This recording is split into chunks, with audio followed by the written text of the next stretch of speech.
नमस्कार दोस्तों, weekend knowledge electrical में आप सभी का स्वागत है। कंपटीशन एग्ज़ाम्स के प्रीवियस पेपर लेकर एक बार फिर उपस्थित हैं। दोस्तों, paper Andhra Pradesh eastern power distribution company limited का पेपर है और जूनियर लाइनमैन सेकंड या एनर्जी असिस्टेंट पेपर बोल सकते हैं अपन इसको, दोनों पोस्ट एक ही होती है। 10 अक्टूबर 2021 का ये पेपर है और दोस्तों इसमें अपनी इलेक्ट्रिशियन ट्रेड थ्योरी से संबंधित टोटल 80 क्वेश्चन आए थे। 3 पार्ट में हमने इस पेपर का सॉल्यूशन किया है। अब तक 2 पार्ट में 50 क्वेश्चन हम आपको सॉल्यूशन करवा चुके हैं। आज की इस वीडियो में क्वेश्चन नंबर 51 से लेकर 80 तक हम सॉल्यूशन करने वाले हैं। सभी क्वेश्चन को लास्ट तक आप ज़रूर देखना, विस्तार से एक्सप्लेन करके आपको कारण सहित उत्तर बताएंगे। एक्सप्लेन करने का तरीका पसंद आ जाए तो वीडियो को लाइक कर देना।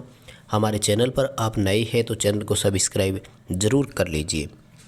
इस वीडियो को अपने दोस्तों के साथ फेसबुक व्हाट्सएप पर शेयर ज़रूर करें, क्योंकि चैनल को ग्रोथ करवाने में आपका सहयोग ज़रूरी है। 100 के सब्सक्राइबर के हम बहुत नज़दीक है और मैं आपसे उम्मीद करता हूँ कि आप हमारा सहयोग यहाँ करेंगे। आइए दोस्तों, आज के सवालों से शुरू करते हैं। सवाल नंबर 51 आपकी स्क्रीन पर है। काफ़ी अच्छा क्वेश्चन है और बहुत घुमा फिरा कर ये क्वेश्चन पूछा और जल्दी से समझ में भी नहीं आने वाला था। सवाल ये पूछ रहा है कि न्यूनतम लाइटनिंग सब सर्किट यानी प्रकाशीय उप परिपथ कम से कम कितने हो ताकि घर किसी एक सब सर्किट में फॉल्ट आने से पूरा घर अंधेरे में ना डूब जाए। मतलब यहाँ सवाल क्या पूछ रहा है आप समझेगा। मोस्टली स्टूडेंट का ध्यान इस बात पर गया कि ये लाइटनिंग सब सर्किट पूछ रहा है, 10 उपभोग बिंदु होते हैं उसकी बात कर रहा होगा, लेकिन नहीं। यहाँ ये बात कही जा रही है कि एक जो सर्किट आता है घर में लाइटिंग वाला, मान लीजिए कि उसकी इनिशियल एंड पे ही फॉल्ट आ गया तो पूरे घर में अंधेरा हो गया कि नहीं। तो ये यूँ कह रहे हैं कि आपको कितने सर्किट एक परिपथ में लेकर आने चाहिए, एक रूम में लेकर आने चाहिए, एक मकान में लेकर आने चाहिए। तो दोस्तों इसका उत्तर आएगा डी, 2 होने चाहिए। कैसे, मैं दोबारा बताता हूँ। ये यूँ कह रहा है कि एक तो आपको फ्लोरेसेंट लैंप लगाते हो वो, और दूसरा मान लीजिए आप कोई CFL या LED लैंप लगाते हो जो वर्तमान में हम सबसे ज़्यादा यूज कर रहे हैं। तो वो ये कह रहा है कि ये CFL और ट्यूबलाइट दोनों एक ही सर्किट से जुड़े हुए नहीं होने चाहिए। अगर ट्रिपिंग आ गई तो ना तो CFL जलेगी ना ट्यूबलाइट जलेगी। ये यूँ कह रहा है कि CFL को सप्लाई आ रही थी वो सर्किट अलग हो, ट्यूबलाइट को जो सप्लाई आ रही थी वो सर्किट अलग हो, ताकि इस CFL वाले सर्किट में अगर फॉल्ट आता है तब हम ट्यूबलाइट को जला सके और अंधेरा ना हो, या फिर ट्यूबलाइट वाले सर्किट में फॉल्ट आए तो हम CFL का यूज कर सकें और इसमें कोई फॉल्ट ना आए। सवाल समझ गए ना। डी उत्तर करना है। 2 सर्किट होने चाहिए, एक में फॉल्ट आ जाए तो दूसरा लाइटिंग हम ऑन कर सकें। बाकी तो सिंपल सवाल है, आपको आगे तो कोई दिक्कत आएगी नहीं। डोमेस्टिक उपयोग में, घरेलू उपयोग में सबसे ज़्यादा वायरिंग कौन सी है, तो कंड्यूट वायरिंग है। और ज़्यादा अगर आगे चलें तो फिर कंसील्ड आ जाती है। मतलब कंड्यूट में भी अगर प्रकार पूछे तो अंडरग्राउंड कंड्यूट पाइप आ जाएगा, सबसे ज़्यादा वर्तमान में वही है। अर्थ कंटिन्यूटी कंडक्टर का साइज़ पूछा है तो दोस्तों GI में अगर हो तो वो 14 SWG से कम नहीं होना चाहिए और स्टैंडर्ड आंकड़ा है। मैंने पहले भी आपको कई बार इसको करवाया भी है। आगे दोस्तों सवाल पूछा है कि total lumen reached at the working plane to the lumen emitted from the source is called. यानी ये सवाल कह रहा है कि किसी प्रकाशीय सोर्स के द्वारा उत्पन्न लाइट पहुंची कितनी थी। यानी सवाल क्या कह रहा है, सवाल ये कह रहा है कि उपयोग में कितनी आई। एक तरह से आप यूँ पहुँच लो, या यूँ कह रहा है कि उस स्थल पर कितनी पहुँची, और दूसरा इसने उत्सर्जित कितनी की थी। तो दोस्तों इसको उपयोगिता गुणांक बोलते हैं हिंदी में, इंग्लिश में बोलते हैं यूटिलाइजेशन फैक्टर, ठीक है। और डेप्रिसिएशन जो होता है ना, इसको बोलते हैं ह्रास गुणांक। ह्रास गुणांक का मतलब होता है कि आपने यूज कितना किया था, लॉस कितना हो गया, ठीक है। बी उत्तर रहेगा, यूटिलाइजेशन फैक्टर इसका आंसर आएगा। आगे दोस्तों सवाल पूछा फ्लोरेसेंट ट्यूब जो होती है उसके अंदर कौन सी गैस उपस्थित होती है। फ्लोरेसेंट ट्यूब जो है ये अपने एक तरह से मरकरी वेपर लैंप की श्रेणी में आता है, हम सब जानते हैं। तो मरकरी वेपर होगी और साथ में नियोन गैस उसमें भरी जाएगी। मरकरी की वाष्प होती है, उसके साथ साथ नियोन गैस होती है। आपको इसका बी उत्तर कर देना था। हाँ दोस्तों, अब ये देखिए ये सवाल क्या है। ये पूछ रहा है सोडियम वेपर लैंप की दक्षता कितनी होती है। देखो जनरली सोडियम वेपर लैंप की दक्षता 110 ल्यूमेन प्रति वाट होती है। ध्यान से समझते जाना, मैं कई सारी चीज़ें बता रहा हूँ, बट जनरली किसी बुक में आप अगर देखते हैं तो आपको 60 से 70 ल्यूमेन प्रति वाट का ऑप्शन मिलता है। अब यहाँ तो दोनों ही नहीं है। तो एक्चुअल में क्या होता है, एक टिन कोटेड टंगस्टन फिलामेंट वाला सोडियम वेपर लैंप है और उसकी लगभग 160 ल्यूमेन प्रति वाट होती है। ये न्यूमी की बुक में अगर आप देखेंगे तो आपको मिल जाएगा। इसलिए यहाँ पर आपका सी उत्तर बिल्कुल सही है, 160 ल्यूमेन प्रति वाट। इस ऑप्शन के साथ आपको जाना होगा। 57 नंबर क्वेश्चन कह रहा है कि आउटडोर प्रदीप्ति के लिए किस प्रकार उपयोग आपको करना है। ठीक है, आउटडोर प्रदीप्ति देनी है, जैसे बिल्डिंग है, एयरपोर्ट है, रनवे है। ठीक है, तो इन सब पर जो अपना लैंप आएगा वो हेलोजन लैंप आएगा। ठीक है, एक तरह से ऐसा ऑप्शन अगर नहीं हो तो ध्यान रखना, इनको फ्लड लाइट बोला जाता है। क्या बोलते हैं? Flood light. तो फ्लड लाइट के रूप में या तो हेलोजन लैंप का उपयोग करेंगे, और ये अगर नहीं हो तो फिर दूसरा ऑप्शन होता है मेटल हैलाइड लैंप। ध्यान रखना, ठीक है, हेलोजन लैंप और मेटल हैलाइड लैंप, ये दो ऑप्शन होते हैं, इनको आप ध्यान में रखिएगा। ठीक है, फ्लड लाइट की श्रेणी में आता है ये, जैसे स्टेडियम हो गया, क्रिकेट स्टेडियम वगैरह है, इन सब में होता है। आगे सवाल, 4 pole DC motor 440 volt supply के साथ संयोजित है और आर्मेचर जो है वो 50 एम्पियर का करंट लेता है। आर्मेचर का रेजिस्टेंस 0.4 एम्पियर है। आर्मेचर में वेव वाइंडिंग है और 1000 चालक है। उपयोगी फ्लक्स प्रति पोल 0.02 वेबर है। मोटर की गति ज्ञात करें। दोस्तों बहुत ही अच्छा सवाल है। यहाँ पर आपको बेक ईएमएफ वाला फॉर्मूला अप्लाई करना होगा, जिसमें EB बराबर 5ZNP/60 ए फॉर्मूला रहता है। अब यहाँ से आपको N कैलकुलेट करना है। देखो तो क्या फॉर्मूला बनेगा, EB × 60 × A/5Z और P। लेकिन प्रॉब्लम बेक ईएमएफ तो दिया ही नहीं। सबसे पहले आपको बेक ईएमएफ निकालना पड़ेगा, और बेक ईएमएफ के लिए फॉर्मूला होता है terminal voltage minus armature voltage drop. Terminal पर 440 वोल्ट है, आर्मेचर की धारा 50 एम्पियर है, आर्मेचर का रेजिस्टेंस 0.4 ओम है, 20 वोल्ट आएगा। 440 में से 20 घटाएंगे तो उत्तर आएगा 420 वोल्ट। आपका बेक ईएमएफ का मान कितना आया, 420। तो फिर देखो गति ज्ञात करने के लिए क्या बनेगा, 420 × 60 × वेव वाउंड है, तो वेव वाउंड में समांतर रास्ते हमेशा 2 होते हैं, इसलिए 2 से मल्टीप्लाई कर दो। ठीक है, नीचे आपको लिखना है फाई दिया हुआ है 0.02। ठीक है, चालकों की संख्या 1000 और पोल दिए हुए हैं 4। ठीक है, बस ये आपकी स्क्रीन पर आंकड़ा है। कैलकुलेशन करके आप अपने उत्तर का मिलान ज़रूर करना। उत्तर आएगा A 630 RPM। मुझे कमेंट करके ज़रूर बताना कि आपका भी इतना ही उत्तर आ रहा है क्या। अगर दूसरा उत्तर आ रहा है तो कमेंट पूरा तरीके से करना, पूरा बताना कि ये देखो ऐसे आया सर। अगला सवाल, डीसी मोटर में सामान्य से अधिक गति प्राप्त करनी है, किस विधि का उपयोग करोगे, फील्ड कंट्रोल का उपयोग करेंगे। आर्मेचर कंट्रोल सामान्य से कम गति के लिए, फील्ड कंट्रोल सामान्य से अधिक गति के लिए। बहुत सिंपल है। सियरिंग मशीन के रूप में सबसे ज़्यादा सूटेबल मोटर है तो क्यूमुलेटिव कंपाउंड आएगा डीसी का, जो मोस्ट सूटेबल माना जाता है सियरिंग और पंचिंग मशीन के लिए। पंच एंड सियरिंग का अगर ऑप्शन आ जाए तो वही करना।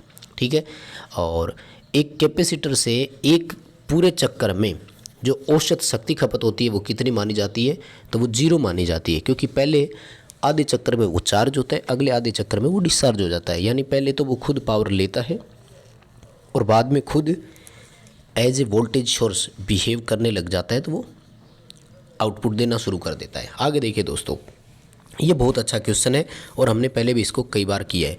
वोल्टेज और करंट की AC सर्किट में वेव दर्शाइए।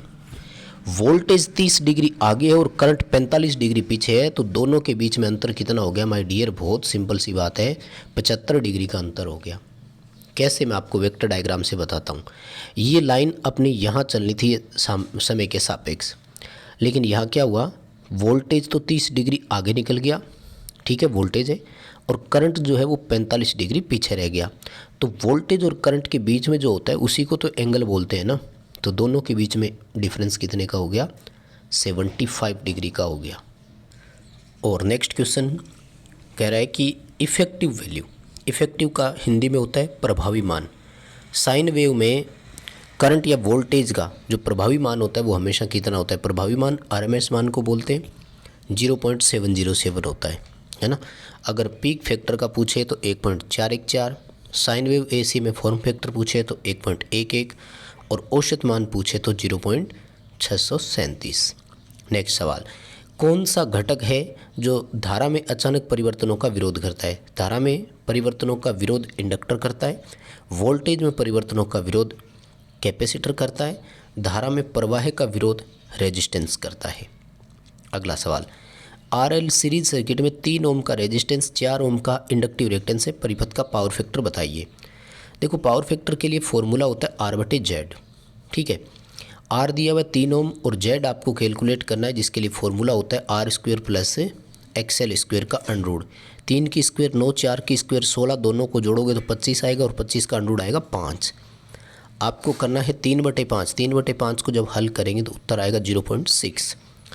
अब अगर 0.6 के 2 ऑप्शन होते, लैगिंग और लीडिंग, तो 0.6 लैगिंग करते हम, क्योंकि इंडक्टिव सर्किट इसने दिया है। अगला सवाल है, आरएल सीरीज सर्किट में जब रेजोनेंस हो तो इम्पीडेंस का मान कैसा होता है? रेजोनेंस तब होता है जब XL XC के बराबर हो जाए और ऐसे में R और Z बराबर होते हैं, यानी रेजिस्टेंस के बराबर होता है, इसलिए न्यूनतम माना जाता है, मिनिमम आएगा। अगर करंट के बारे में पूछे तो फिर वो मैक्सिमम होता है। सीरीज रेजोनेंस की बात हो रही है यहाँ पर। अगला सवाल, ट्रांसफार्मर की वाइंडिंग में प्रेरित EMF जो होता है वो कोर फ्लक्स के साथ कैसे रिलेट करता है? साथियों, मैंने थ्योरी की क्लास इस पर लगाई हुई है, ट्रांसफार्मर की प्लेलिस्ट में जाकर आप ज़रूर पढ़ें ट्रांसफार्मर नो लोड पर कैसे काम करता है। एक बार मैं आपको मोटा मोटी और बता दूं, हम ट्रांसफार्मर की वाइंडिंग को सप्लाई देते हैं, वो V1 कहलाता है। इसकी वजह से कोर में फ्लक्स बनता है और फ्लक्स के कारण कोर में जो EMF उत्पन्न होता है उसको हम E1 या E2 बोल सकते हैं। तो ये हमेशा कोर फ्लक्स से 90 डिग्री लैगिंग होता है, ध्यान रखना, ठीक है। हमारा जो आंसर यहाँ पर रहेगा वो आएगा D, lag the core flux by 90 degree. Core flux से 90 डिग्री पीछे होता है प्रेरित EMF हमेशा, ठीक है। और नेक्स्ट हमारा सवाल है, ट्रांसफार्मर में कौन सा लॉस ऐसा है जो लोड के साथ वेरी करता है? भार के साथ बदलने वाली हानि कॉपर हानि कहलाती है और कोर लॉस जो है वो फिक्स होती है और फ्रिक्शन यानी घर्षण लॉस इसमें होता ही नहीं है। अगला सवाल है, ट्रांसफार्मर में पूर्ण भार पर कोर लॉस 1200 वाट है, तो आधे लोड पर कितना होगा? तो 1200 ही रहेगा। कोर लॉस लोहे हानियों को ही बोलते हैं। लोहे हानियाँ स्थिर हानियाँ मानी जाती है, नियत है, इसलिए वो आधे भार पर हो या पूर्ण भार पर 1200 का 1200 ही रहेगा। ट्रांसफार्मर में आंतरिक दोष से हमें बचाव कौन देता है? तो वो हमारा बोकोलज रिले आएगा। बहुत ही साधारण सा क्वेश्चन है और उत्तर भी सिंपल है, इस पर ज़्यादा समय देने की ज़रूरत भी नहीं है।